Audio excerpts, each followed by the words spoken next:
Dapat, pati kaaway mo, papanalangin mo utos ng Diyos yun Pag natuto kang ipanalangin mo yung galit sa'yo, yung kaaway mo, makakaramdam ka ng napakalaking ginhawa ng kalooban. Makakaramdam ka, parang merong relief, may comfort, na yung kaaway mo, ipanalangin mo, na sana magliwanag ang isip, patawarin ng Diyos, at kung talagang kalooban ng Diyos maligtas pati yung kaaway mo.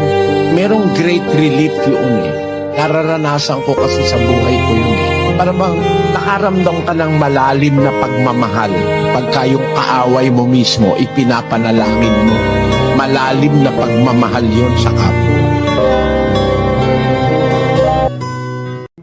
Pagpalain ninyo ang sa inyo'y sumusumpa at ipanalangin ninyo ang sa inyo'y lumalait.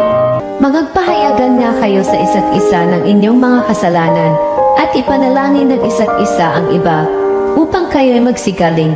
Malaki ang nagagawa ng maningas na panalangin ng taong matuwid.